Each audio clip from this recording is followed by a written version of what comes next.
Hello guys, welcome back to another video. நேத்திக்கு June 7ஆம் தேதி விஜய் ஸ்ரீ டைரக்ட் பண்ணி மைக் மோகன் நடிப்பில் வெளிவந்த ஹரா.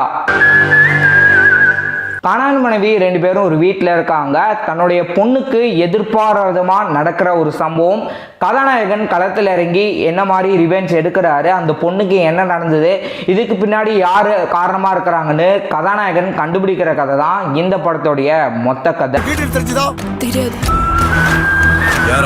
படத்தை பொறுத்த வரைக்கும் முதல்ல டீசர் வெளியிட்டாங்க. மைக் மோகன் ரொம்ப வருஷம் கழிச்சு நடிக்கிறாரு. நல்ல ஒரு ஆக்ஷன் த்ரில்லர் மூவியாக இருக்க போகுது. ஏன்னா பொதுவாகவே ஒரு புதுமுகம் இயக்குனர் தான் ஒரு மார்க்கெட்டே இல்லாத ஒரு பழைய நடிகரை வச்சு படம் பண்ண முடியும். நல்ல ஒரு ஃபேமஸான டைரக்டர் வந்து கண்டிப்பாக விஜய், சிவகார்த்திகேயன் இந்த மாதிரி இப்போ மார்க்கெட்டில் இருக்கிற நடிகர் வச்சு எடுக்கணும் அப்படின்னு தான் நினைப்பாங்க. ஸோ ஒரு புதுமுகம் இயக்குனர் ஒரு பழைய நடிகர் வச்சு எடுக்கும்போது கண்டிப்பாக ஒரு ரொமான்டிக் ஃபிலிமே எடுக்க முடியாது. அவங்களுக்கும் ஏஜ்டாக இருக்கும். ஒரு பக்காவான ஒரு ஆக்ஷன் மூவியை எப்படி எடுக்கலாம், அது மட்டும் இல்லாமல் ஒரு த்ரில்லர் ஜானரில் தான் நடித்தாங்கன்னா அவங்களுக்குலாம் நல்லாயிருக்கும் அப்படின்னு சொல்லி ப்ராப்பரான ஒரு கதையை வந்து எழுதியிருக்காரு. அதுக்கேற்ற மாதிரி ஃபர்ஸ்ட் ஆஃப் ஸ்க்ரீன் பிளே நல்லா கொண்டுட்டு போயிருந்தாங்க. சென்டிமெண்ட் அப்படின்னு வரும்போது ரெண்டு இடத்துல, ஒன்று தன்னுடைய மனைவி காஃபி கொடுக்கும்போது மோகன் இக்னோர் பண்ணிடுவார். பக்கத்தில் தன்னுடைய பொண்ணு ஃபோட்டோ இருக்குது. மோகன் இல்லாத போது பொண்ணுடைய டீச்சர் இவங்க வீட்டுக்கு வராங்க. எக்ஸாம் எழுத கூட விடல, பொண்ணுக்கு வயிற்று வலி, அடுத்த வருஷம் எழுதினாலும் எழுதிக்கணும் அப்படின்னு வந்து மோகன் சொல்லுவாருங்க. இந்த ரெண்டு இடத்துலையும் அப்பா சென்டிமெண்ட்டை நல்லா எஸ்டாப்ளிஷ் பண்ணியிருந்தாங்க. முதல்ல அந்த சோகமான ஒரு பாட்டு இருக்குது இல்லையா, அந்த பாட்டில் வந்து தன்னுடைய பொண்ணுக்கு என்ன நடந்தது, ஸோ இப்படி நடந்து போச்சு அப்படின்னு சொல்லிட்டு ரொம்ப வருத்தப்படுற மாதிரி வந்து கொடுத்துருப்பாங்க. அந்த பாட்டின வரிகளாகட்டும் விஷுவல்லாம் பார்க்கும்போது ஒரு அப்பா தன்னுடைய பொண்ணுக்கு இப்படி நடந்ததுன்னா எப்படி இருந்திருக்குன்னு ரியலாக கனெக்ட் பண்ணுற மாதிரி கொடுத்துருந்தாங்க. படத்துல காமெடி ஒன்று ரெண்டு இடத்துல. ஒன்று யோகி பாபு ஒரு கோர்ட்ல வாதாடுற போது நடக்கிற சம்பவங்கள் எல்லாமே நல்லா ஃபன்னாக கொண்டுட்டு போயிருந்தாங்க. யோகி பாபு எப்படிப்பட்ட ஒரு லாயர் அப்படின்ற எஸ்டாப்ளிஷ் பண்றதுக்காக அந்த காட்சி சித்தரிக்கப்பட்டது. ரெண்டாவது மொட்டை ராஜேந்திரன் இன்னொரு பக்கம் மோகன் அவர் பஸ்ல ஃபைட் பண்ணிட்டு இருக்காரு. அந்த இடத்துல மோகன் நடித்த பழைய படங்களை வைத்து ஒரு காமெடி. இந்த ரெண்டு காமெடி நல்லா இருந்ததுன்னு சொல்லலாம். படத்துல லைட்டிங் வந்து பல இடங்கள்ல நேச்சரா வந்து எடுத்தது நம்மளுக்கு நல்ல ஒரு ரியாலிட்டியா கொடுத்துருக்காங்க. ரியலிஸ்டிக்கா இருந்தது அப்படின்னு தோணுச்சு. 1 or 2 பிளேஸ்ல மட்டும்தான் லைட் யூஸ் பண்ணியிருக்காங்க அப்படின்னு தெரிஞ்சது. மேபி இன்னொரு வாட்டி பார்க்கும்போது இந்த இடத்துல லைட் யூஸ் பண்ணியிருக்காங்கப்பா, நல்லா உத்து கவனிச்சாங்கன்னா தெரியும். ஆனால் பல இடங்கள்ல வந்து ரியலிஸ்டிக்காக எடுக்கலான்ட்டு நேச்சராக தான் அவங்க வந்து படத்தை ஷூட் பண்ணியிருந்தாங்க. இந்த படத்துடைய முதல் பாகம் வந்து போனதே தெரியல, அவ்வளோ சுவாரஸ்யமாக நல்லா ஸ்ட்ராங்காக வந்து ஸ்க்ரீன் பிளே எழுதியிருந்தாரு.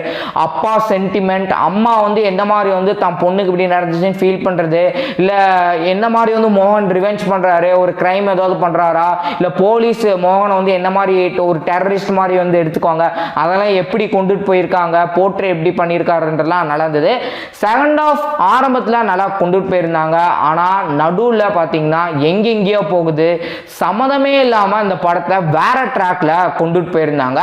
எப்படியோ படத்துக்கு ஒரு ட்விஸ்ட் தேவை. கிளைமேக்ஸில் யாருமே எதிர்பார்க்காத மாதிரி ஒரு ட்விஸ்ட்டை போட்டுறோம், படம் சூப்பராக இருக்குப்பா அப்படின்னு ஆடியன்ஸ் சொல்லிடுவாங்க அப்படின்றதுல படத்தை வந்து செகண்ட் ஹாஃப்ல ஒரு ட்விஸ்ட் கொடுத்துருந்தாருங்க. நல்லா இருந்தது. எதிர்பாராத ஒரு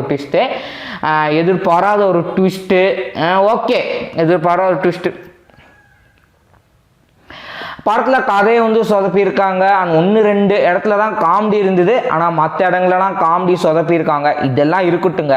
ஆனால் இவர் பண்ணக்கூடிய ஒரு மிஸ்டேக் அப்படின்னு சொல்லணும்னா, நியூஸ் ரீடரை வந்து அவங்க வாசிச்சுட்டு இருக்காங்க.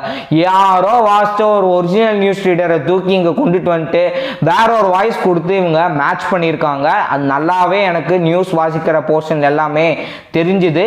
இவங்க ஒரு கிரைம் சீக்வன்ஸ் மாதிரி ஒரு சீன் இருக்கு, அதை இவங்க டிவியில் டெலிகாஸ்ட் பண்ணுற மாதிரி கொடுத்துருந்தாங்க. அந்த இடத்துல நியூஸ் சேனலுடைய லோகோவே காணோம். ஒரு ரியாலிஸ்டிக்கா நம்ம ஒரு நேச்சர் லைட்ல எடுக்கிறோம் அப்படின்னா நம்ம நார்மலா டிவியில் எப்படி நியூஸ் பார்ப்போமோ அந்த மாதிரி கண்டிப்பா கொடுத்தாங்கணும். நியூஸ் 7 அப்படின்ற ஒரு சேனல் லோகோ போட்டிருக்காங்க. ஆனா அந்த ஒரு சீன்ல மட்டும் சேனல் லோகோவே காணோம். இது ஒரு மிஸ்டேக். சினிமாட்டோகிராஃபியில் நடிகர் மோகன் தவிர்த்து வேற ஒரு மோகனும் ஒர்க் பண்ணியிருக்காரு. இவர் போக 2 சினிமாட்டோகிராஃபர் ஒர்க் பண்ணியிருக்காங்க. மொத்தமாக ஒரு 3 சினிமாட்டோகிராஃபர் வந்து ஒர்க் பண்ணியிருக்காங்க. எடிட்டிங்கை பொறுத்த வரைக்கும் சினிமாட்டோகிராஃபர் என்ன ஷூட் பண்ணார் அப்படின்றத ப்ராப்பராக வந்து எடிட் பண்ணியிருந்தாங்க. சினிமாட்டோகிராஃபர் வந்து என்ன மாதிரி ஆங்கிளில் நம்ம ப்ராப்பராக எடுக்கணும் அப்படின்றது டைரக்டர் டிசைட் பண்ணதாகட்டும், இல்லை வந்து சினிமாட்டோகிராஃபி என்ன மாதிரி நம்ம வந்து எஸ்டாப்ளிஷ் பண்ணலாம், ஒரு ஆட்டோ போகக்கூடிய காட்சினா எப்படி வந்து எஸ்டாப்ளிஷ் பண்ணுறாங்கிறது வந்து நல்லாவே பக்காவாக பண்ணி கொடுத்துருந்தாங்க. மியூசிக்கை பொறுத்த வரைக்குங்க பொதுவாகவே இந்த பல படங்களில் வந்துட்டு நம்ம புதுசாக பிஜிஎம் இருக்குது அப்படிலாம் தோணாது.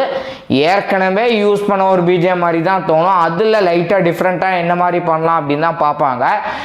1 or 2 மூவிஸில் மட்டும்தான் நம்மளுக்கு வந்துட்டு ரொம்ப டிஃப்ரெண்ட்டாக இருக்குப்பா அப்படின்ற மாதிரி தோணும், புதுமையாக கொடுத்துருக்காங்க அப்படின்னு தோணும். கதைக்கு தேவையான ஒரு பிஜிஎத்தை கொடுத்து தேவையான பிஜிஎம் மட்டும் இல்லைங்க, படத்தை என்கேஜாக கொண்டுட்டு போகிறதுக்கு மியூசிக்கும் நல்லா ஹெல்ப் பண்ணியிருக்கு.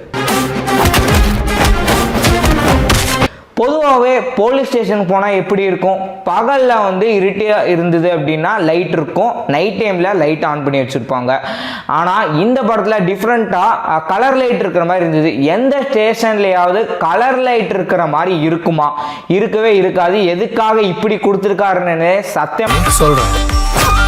மொத்தத்தில் அப்பா சென்டிமெண்ட்டை நல்லா ஒரு தாக்கத்தை கொடுத்து ஸ்க்ரீன் பிளே ஃபர்ஸ்ட் ஹாஃபில் நல்லா த்ரில்லாகவும் என்ன மாதிரி ரிவெஞ்ச்லாம் பண்ணுறாருதும், செகண்ட் ஹாஃபோட ஸ்க்ரீன் பிளேயில் தேவையில்லாத காட்சிகள் ரொம்ப இழுத்து கொண்டுட்டு போனது.